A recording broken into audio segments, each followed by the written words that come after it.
Thanks for coming back for the third and final part of this video series, and by the end of this video we will have this lovely creation finished.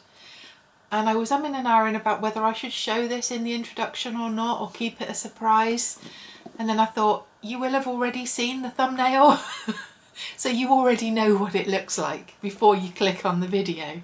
So I'm really happy with the end result, but there was quite a lot of dithering along the way about the colours, and I did edit some of that out, but I didn't edit all of it out, because making those kind of decisions about colours and patterns and things like that, that's part of the creative process, isn't it? And I thought it might just be helpful to have a little bit included of that thought process that I was going through about how I was making my choices. So some of the things you'll see in this video, I knew exactly what I was doing, and there were other things that I was kind of figuring it out as I went along, especially to do with the spine.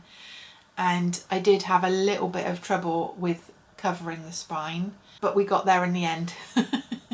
So I know this video is a really long one, so I'm going to stop chatting now and we'll dive in with a little recap of where we were at the end of the second part. So we've got the actual book block or text block with the pages stitched together, and it's lined paper which I printed myself. I mentioned in the previous video, but just a quick recap. When you buy lined paper, usually it's in the portrait format. So if you're wanting to make a book which involves folding that paper, your lines would then be going the wrong way on the page. So I actually made my own template for landscape lined paper so that I could print it off and fold it and bind it into a book so the lines are going the right way.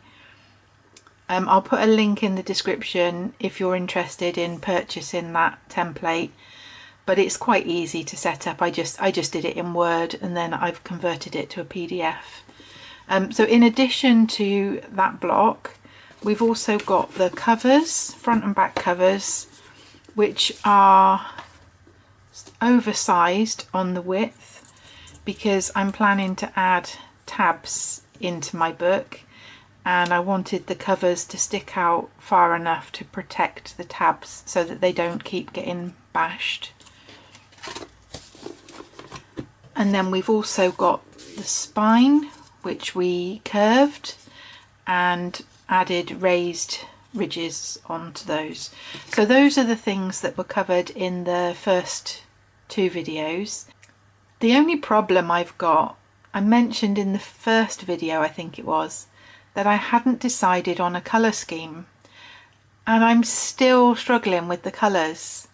I know I want this sort of style where we've got a decorative paper on the main part of the cover and then the spine and the corners covered with a sort of colour coordinated fabric, but what colour to do, I've been really struggling. And because it's such a big notebook, like so many pages, I'm going to be using it for a long time, so it feels like a big decision. Anyway, I had a first step towards a kind of decision when a friend gave me a partly used roll of this velvet ribbon, and it's just gorgeous. And as soon as I saw it, I thought, oh, that would make a lovely bookmark. And so I've decided to use that for this particular book. So this is my first step towards a colour palette. So with the red ribbon, I wanted some kind of decorative paper that included a red element. And I've got these two papers, which I got from Nik the Booksmith. And the red in them it's not a great match, but I know that when I use these papers, I'll be putting 2 coats of Mod Podge over the top, and that does tend to bring the colours out more. So until I've done the layers of Mod Podge, I won't know exactly what these colours look like. Let's just put these aside for a second. So another trick that I learnt from Nik was, as I said, these are fabric, And on one of her YouTube videos I asked the question about how do you stop the fabric fraying on the edge. But one of the things that Nik had said is that you can actually seal the fabric with Mod Podge, for example. So you seal the fabric first, and then if you cut it with a rotary cutter you get like a real crisp cut, and the Mod Podge has sealed the fibres so that it doesn't fray. So that was one trick. And then another thing was with the colour. Now obviously if you can get fabric that's the right colour, then that is ideal. But if you've got a very specific colour that you want to use and you can't find fabric in that colour, instead of using Mod Podge to seal the fabric, you can use paint. So that's what I'm planning to do on my current project. And I've actually popped out earlier today to a local like DIY shop and bought some paint samples for walls and ceilings. Just got some little tester pots. So I've got a maroon, this one is called a dark flint, and this one subtly green. I've got options but still no decisions. So what I need to do first is I need to get some Mod Podge on these so that I can see what the final colours will be.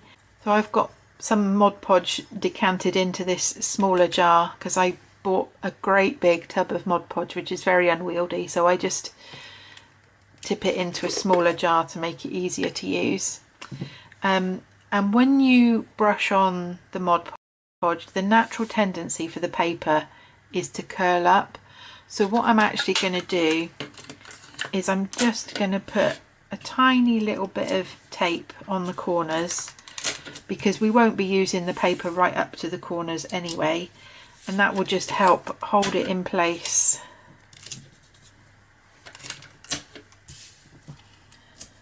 So I just brush it side to side and then I leave that to dry, and then I come back and do the same again but top to bottom, so that the two layers of Mod Podge are kind of crisscrossed.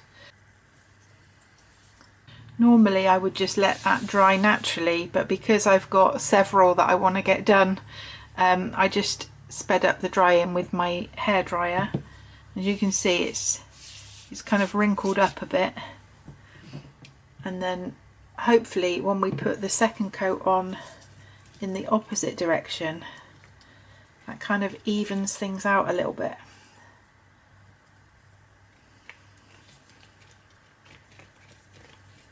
Okay, so that second coat is now also dry, and I just take off the tape, and then I'll just do the same process again with one of the other patterned papers, and then I can make a choice, hopefully. So I've got one of each done now with 2 coats of Mod Podge on, and what that does is it kind of makes the paper almost sort of like plasticky. Just makes it a little stronger when you're wrapping it around the covers. Let me show you the difference in the colour before and after it was coated with Mod Podge. Let's get this the right way around. So you see how much richer the colour is when it's got the coating of the Mod Podge on, and the same with this one as well. Just really brings out the colours. Oh, I'm still torn. I feel like I should have made these decisions before I turned the camera on. At this stage, I think I'm going to go with this one. What I'm going to do next is just do some samples of these paint colours. Right, so for now I'm just going to do the paint samples on paper. The light is starting to go here. It's just coming up to 3 o'clock in the afternoon, but it's already starting to get grim. Oh, it's got a little brush in it. That's cute. I thought I was going to have to use one of my own brushes. Right, okay, let's just slap on a splodge of that. Probably needs stirring, to be honest, but it will give us an idea. I'm going to leave those to dry, and I'm going to put the 2 coats of Mod Podge on the other 2 potential cover sheets, and then I'll come back in the daylight so we can have a proper look at the colours. Okay, so I'm back the next day in the daylight, and I've just cut out the little paint samples, and I've got the ribbon. So I think the colour of the ribbon is okay with either one. I mean, it's not a perfect match, but it's a ribbon bookmark. It's not like it's actually going to be seen like this. It's just going to be poking out from the bottom of the book. So I think that is fine. As for the paint colours, now if I was to go for this one, I think either one of these would be fine. And then as for this one, I think the colour of the red goes okay, but I think it would be too much. I think because this is such bold colours, for me anyway, this is very bold for me. I'm normally drawn to the more muted colours, but I think the red, with the amount of red in this image, would be too much. And also the green is not right, but I think if I mixed some of this dark, like the dark flint colour, into the green, maybe we could get it to tone in with the darker green on here. I think that would look nice. Let me mix some of that together and we'll do another sample. I promise I will get to a decision before the end of the video.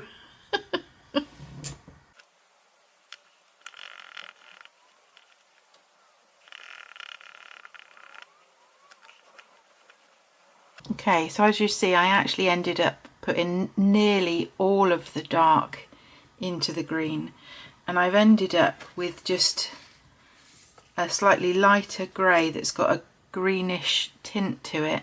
Okay, so my little mixed sample is now dry, and it's not as green as I'd hoped it would be, but it is the kind of darkness that I wanted, if that makes any sense. I just think I need something quite neutral to kind of tone this down a little bit. Of course, there's always a risk when I've been dithering between multiple options that when I get to the end I might think, oh, I wish I'd done the other thing. But we'll see. Hopefully I will be happy with the end result. Okay, so now we've got a decision. We can actually cover the covers. We've got a little bit of leeway. Do we want more red, more green? Let's avoid decisions and just go in the middle, shall we? Okay, let's get the Mod Podge back. Paint the glue onto the outside of the card, and you want good coverage, but you don't want it too sloppy. Like you want enough that it's going to stick, but obviously it is a water-based glue, so you don't want to overdo it and then get massive amount of warping.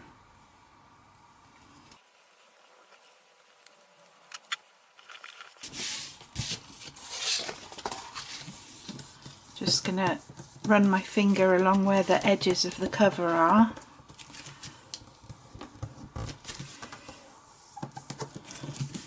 Okay, let's just put that on the side and do the same for the other. Okay, so those two covers are glued, and I'm just gonna, for just a short while, just put them underneath my, not that that's a great deal of weight, but it will just help keep them flat a little bit while that first side of glue is drying. We need an extra little step that will attach the spine to the covers, and I've got some just fairly thin cotton fabric, and what we want to do is we want to cut a piece of this and glue it to the underside of the spine, and then leave flaps either side that we can then attach the covers onto. But we want it a little bit shorter than the spine, so that when we put the end papers on later, there's not this piece of fabric poking up underneath the end paper. Okay, so I've got this like quilter's square, which isn't a square, and a rotary cutter. So we just want to think about how wide do we want our fabric. So we know that the underside of this is 4 centimeters. If you've seen the previous video, you'll know why I'm laughing about that. And then we want maybe a similar amount either side. So this is marked out in inches, so I'm actually going to do 5 inches, which will be more than enough. So first of all, let's just straighten up this edge.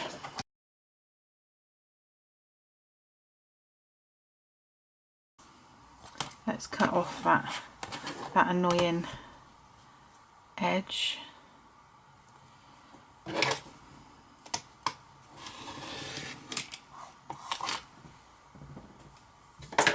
Okay, and how long do we want it? So if we measure it in inches, we've got 8.5, and I think if we do 8 inches, that should be small enough that the fabric won't interfere.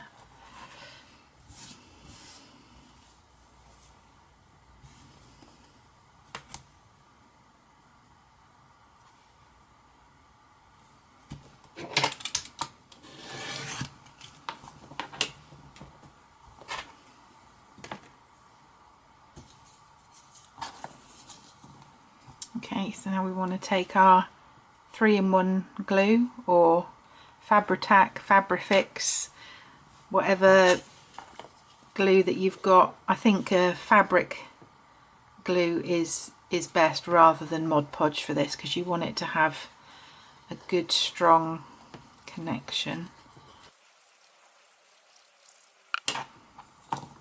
Okay, and then we want to get our fabric,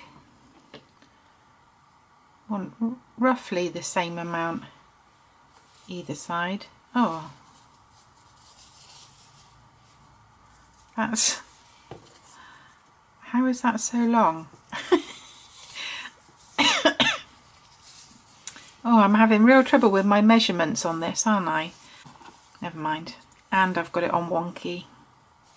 Right, well we'll let that dry for now, and I'll give it a trim with my fabric scissors when it's dry. Let's get our covers back out, and we can see about turning over all the edges. I'm just going to trim a little bit off the top and bottom so it's a even sort of border around. It doesn't have to be precise because it's going to be covered anyway. Okay, and then we want to trim the corners. So we're going to cut a diagonal, but we're not going to cut right up to the point of the cover. We want to leave a little bit extra so there's enough paper to wrap over the point. So we just cut that at approximately a 45-degree angle. Just, can you see there's just like a little bit extra. Okay, now we can start gluing these edges down.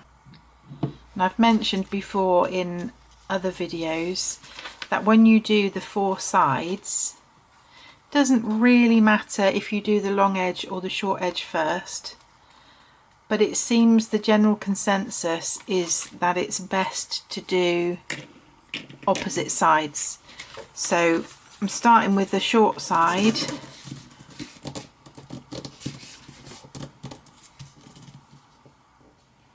Just pinch down those little corners, and then I would do the other short side and then do both the long sides after. That just seems to give a nicer, a neater finish rather than doing 1, 2, 3, 4, because then all your overlaps are going in the same direction.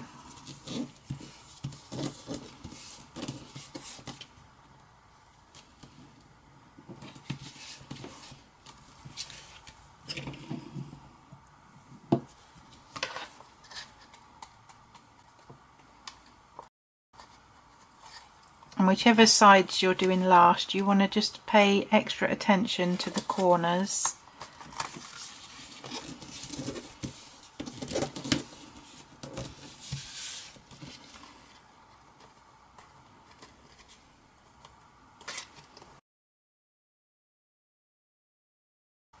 Okay, so that's one cover done, and we can choose which way up we want it a little later on. Let's do the same for the other. Okay, so we've got our 2 covers done, and we can do them opposite ways if we like. Again, because this is damp with the glue, I'm just going to put it underneath my mat just briefly. I've got my fabric scissors to be able to trim down this nonsense that I did.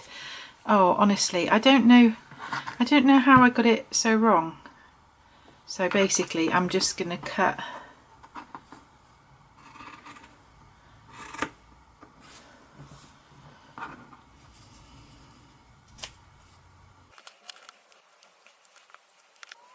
you've learnt today and in the previous video, don't take any notice of measurements I give you. Okay, let's get our covers back out. Right, now we need to sort of start thinking about which way do we want it at? Does it even matter? I don't know. I think I quite like this where it's sort of the opposites, so the green is going in to opposite corners. Okay, at this point I'm just going to put down a plastic pocket to protect my mat. It's just an old one that's ripped. So let's go with the fabric glue again.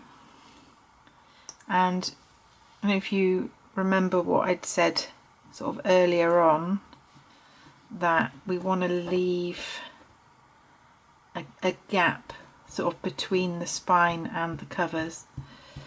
This would probably make more sense to put it on the actual cover rather than the fabric.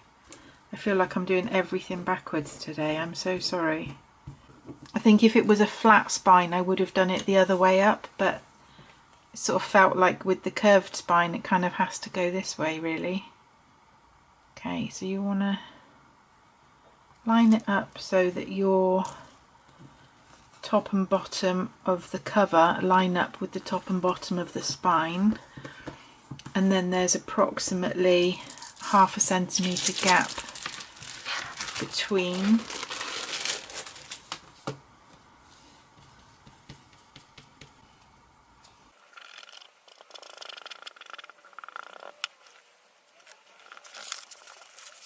I'm going to set this aside to dry.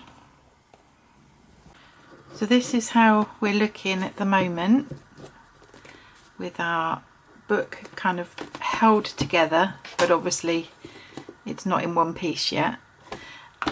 So I think what I'm going to do next is do the end sheets and the fabric support on the spine. Because the cover is so busy, I decided that I wanted to do my end papers just plain, and I've got this paper which is sort of like a creamy yellowy colour, which I thought went fairly well with the yellow patches, and I thought it would also be good because I've actually got 3 pieces of this paper. So I've got 2 pieces that I've folded for the front and back end papers, and then I thought the 3rd piece I could actually use this to cut my tabs so that the tabs match the end papers, because obviously I've got quite a lot of different colours going on, so if I can match certain parts, I just think that would make it feel a little bit more cohesive.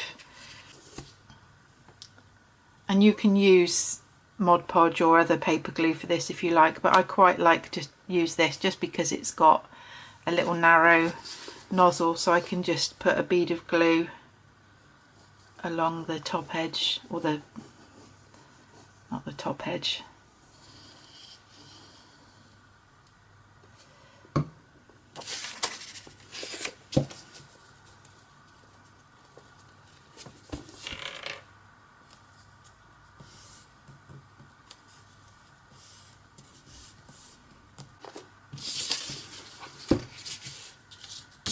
Because the paper is just plain, there's no right and wrong side, there's no up and down.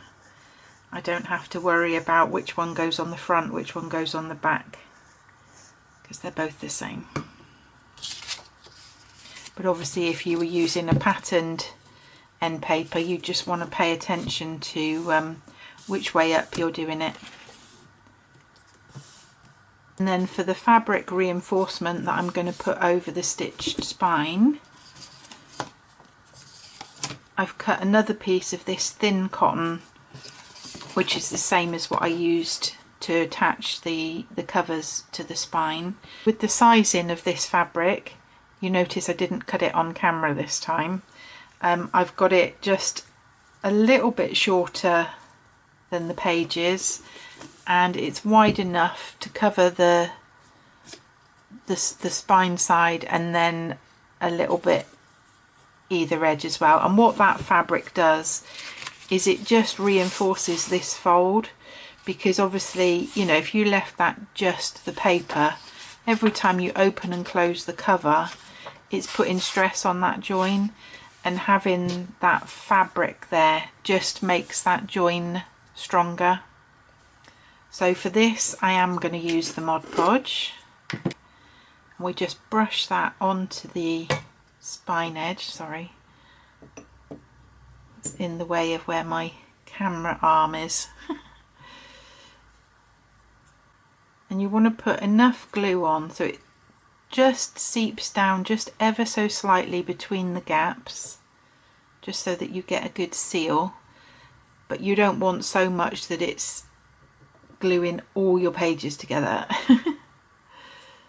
Sometimes what I'll do is I'll glue this layer and then I'll leave it to dry, and then I'll put another layer of glue to attach the fabric. But this time I think I'm just going to do it all in one go, because I really want to get this book finished today so that I can start using it. Right, okay. So we'll just place the fabric and then just pat it down into the glue, and then we'll just put a little bit on these flaps as well.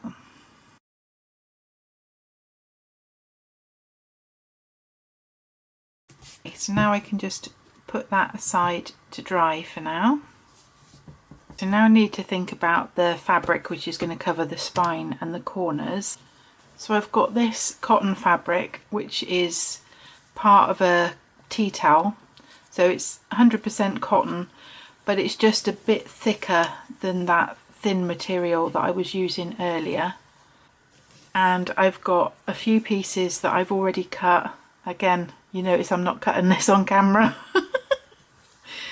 So I've got, let's look at this piece first. So I've cut a piece which is obviously taller, so you can kind of tuck the top and bottom in, and it's much wider than it needs to be. So if you remember earlier, I said when the fabric is painted, you can then cut it with a rotary cutter to get a nice crisp edge, and the fibres are sealed so that it doesn't fray, because this is fabric that just frays really easily. So these two pieces I will use to cut 4 rectangles which will wrap around the corner. So like this, and then that should give a nice overlap on the inside. And in this instance I've got a big piece of greaseproof paper which I'm going to put down. We've got our mixed paint, and instead of using a flat paintbrush, I'm actually going to try it with this stubby one. It's quite stiff. I might end up using a combination of both, because I know from past experience when you're painting the fabric, because it's got that weave to it, the paint doesn't always go on evenly and you end up with like little bare patches. So I thought this one might be good for just sort of stippling to fill in the bare patches. So we'll see. I might, like I say, I'll probably end up using a combination of both brushes.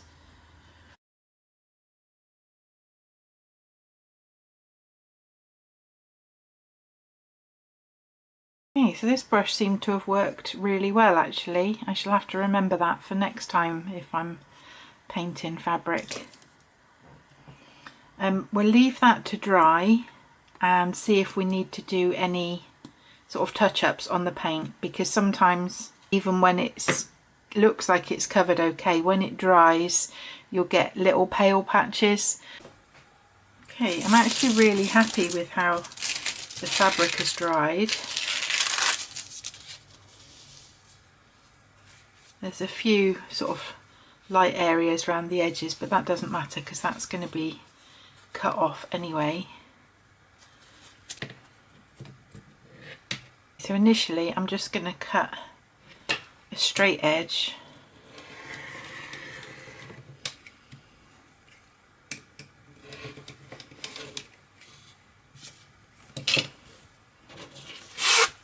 You see we've got a real nice crisp edge that's not fraying. That's good to see. I don't really need to trim the top and bottom, but I will just neaten it up just a tiny smidge, because these are going to be overlapping onto the inside anyway.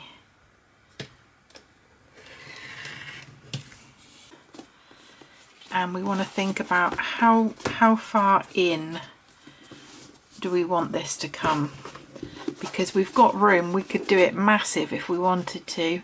Obviously I don't want to do it that big. I think we want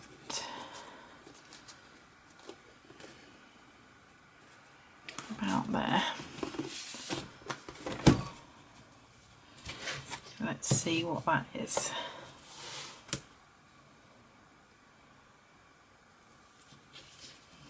So that's 4 inches.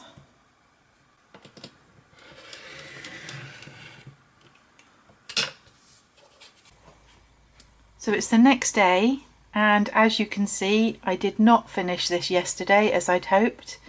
I had a bit of a problem of my own making, and normally I don't mind showing mistakes and problems on the video, but it was such a big chunk of time and this video is already really long, so I decided to just edit it out. And basically what I did wrong was I tried to attach the spine fabric using the Mod Podge, and the reason I thought the Mod Podge would be okay is because it's easier to spread out, you know, with a brush.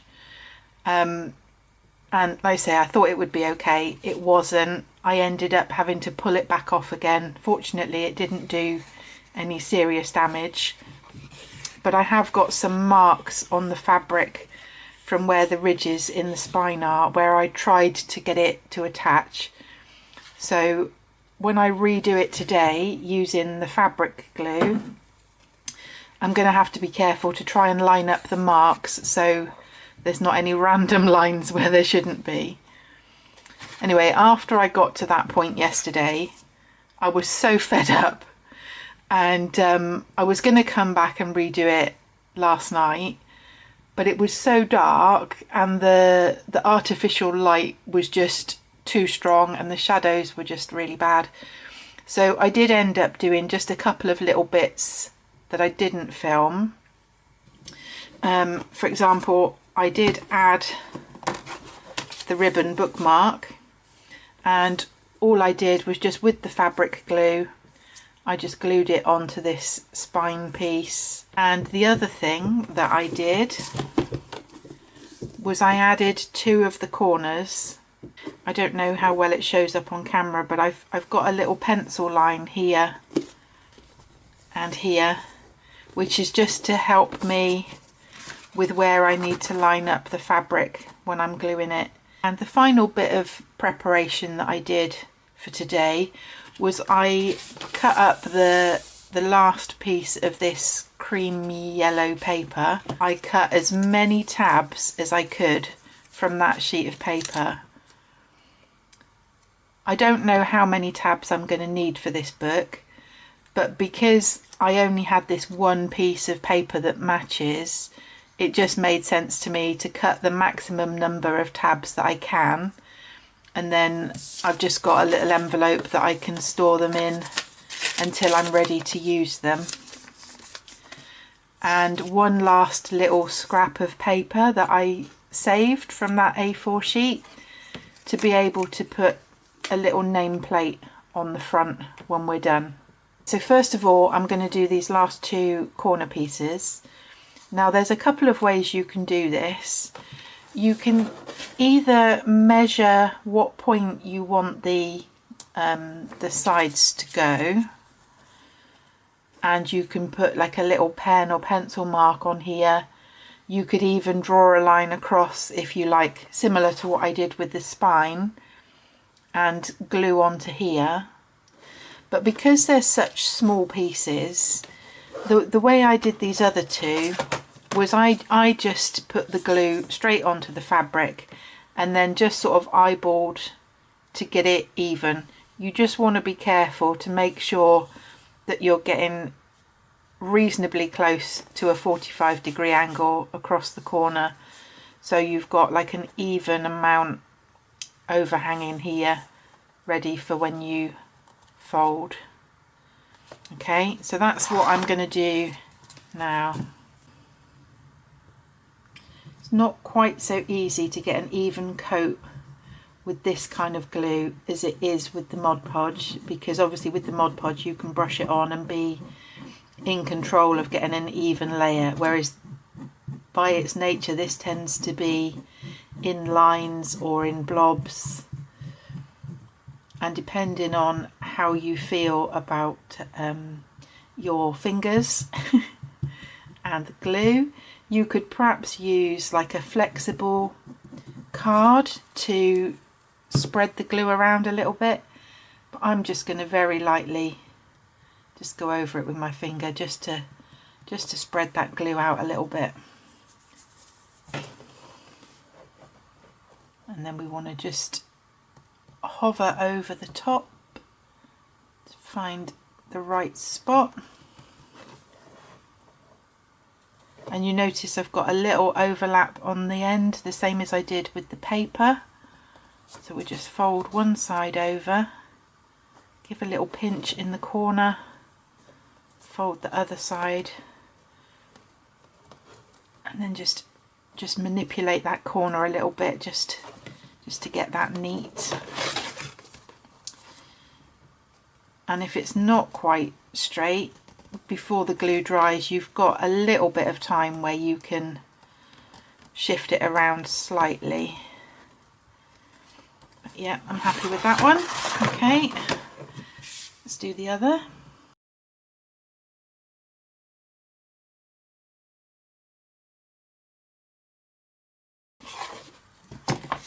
Okay, so now we're ready to do the spine, and aside from the type of glue I used, I think another mistake that I made yesterday was trying to glue it all in one go.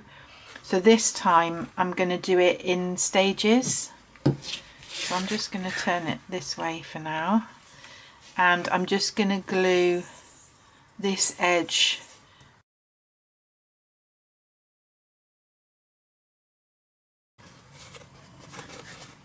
okay, and then next I'm going to glue the little valley in between.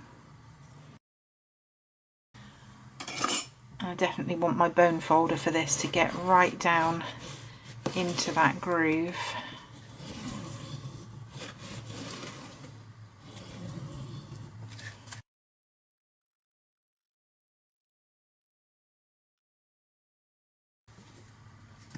Okay, so this is going to be the most tricky part, I think.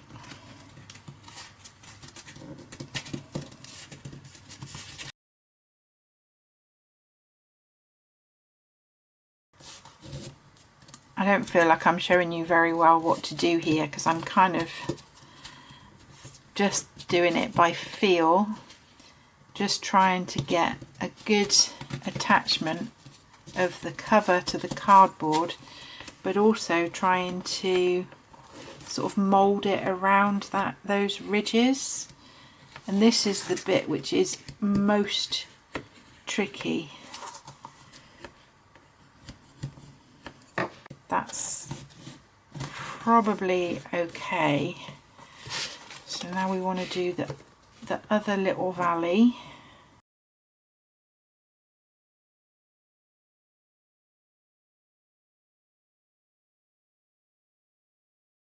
Okay, so when it comes to folding over the top and bottom, you've got a choice. You can either do a little cut so that you actually turn it over in 3 pieces, or you can just do it in 1.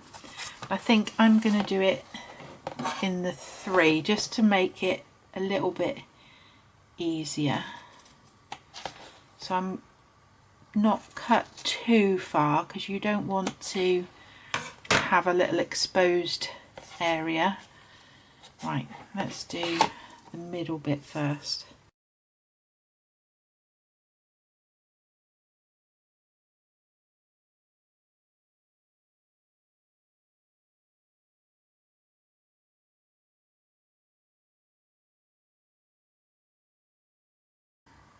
Yeah, that looks good. I'm happy with that. I don't think I've necessarily glued the fabric on the spine as well as I could have. I think I probably did need more glue on there. I feel like I want to just give that a few minutes to finish drying before I glue in the main section. So I'm going to do the plate on the cover, and we've got little holes either side, and I've just got a couple of tiny little brads which I'm just going to put in and just open them up at the back to just for decoration. If you have heavier duty brads, you could actually have poked holes through the cover and actually use the brads as the means of attaching the plate. So I think visually kind of want it centered on the patterned paper, not centered on the book cover, because otherwise it would be sort of further over this way and I think that would just look wonky. My camera just turned itself off just as I was finishing that last little bit. I've just used the fabric glue to glue this book plate on. Now we're ready to glue our book into our cover, and just double check that I am the right way up. So sorry, my camera cut off. I'm not sure how much you've missed. I'll find out when I edit. But yeah, basically attaching the book into the cover. So I put fabric glue on the fabric section and just putting Mod Podge on the paper, and you want a good coverage, but again not sloppy. Okay, and then we just want to put the cover up as high as it will go and then just flip that over, give it a good press. So I am now going to put this underneath something heavy. I'm so excited to show you the finished book. I'm so happy with this. I know earlier on I said maybe when I finish I might wish I'd chosen a different colour combination. and I don't. I'm happy with this. I think if I'd done a different colour combination, I still would have been happy with that as well, but I'm really happy with the choices I made on this. There is just one thing, I think just one thing, which I'm not very happy with, and that is my end papers are a bit wrinkly. The front is not too bad, but wait till you see the back. I've got a really bad wrinkle here, and I don't know if that's just because of the type of paper it is, that it just soaked in the glue and just was trying to buckle too much, or whether I just didn't put it down very well, whatever the reason. But considering the worst one is in the back, that's not such a big deal, is it? I mean, I could always put a big pocket in there if I wanted to cover that up. So the very final thing is the tabs. Now, obviously, I don't know where I'm going to want tabs through this whole book, but I have thought about what I'm going to be doing in the first sort of few pages, and I know where I want the first 3 tabs to be. Okay, I'm just going to put down a bit of paper as scrap, and I'm actually just going to use a glue stick just for simplicity, and because it's an awkward shape as well, just to go over all the edges.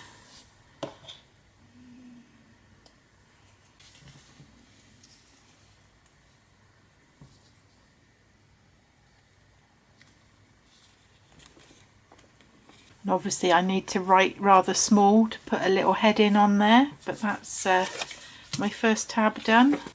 Okay, and then this is where I want the second tab. The actual process is the same, but I just thought I'd show you, because you just want to think about where, actually on this one what I'm going to do is I'm just going to pinch that top bit together, and then you want to think about where you want your tab in relation to the previous one.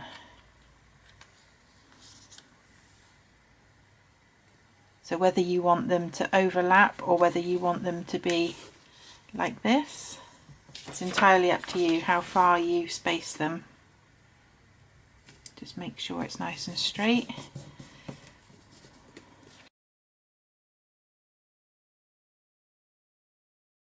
Okay, so there we go. It's my first 3 tabs, and as you can see, they are protected by the overhang of the cover, which was exactly what we wanted. I hope you've enjoyed this little series. Well, it's been quite a big series in terms of time, and I hope it gives you the confidence to do something a little bit different with your bookbinding too. And after my worries about the curved spine, that's actually stuck really nicely, that fabric. I was worried I was going to have like air pockets because it didn't seem to be sticking very well initially, but yeah, I'm really happy with my final book. Thank you very much for watching, and I'll see you again soon.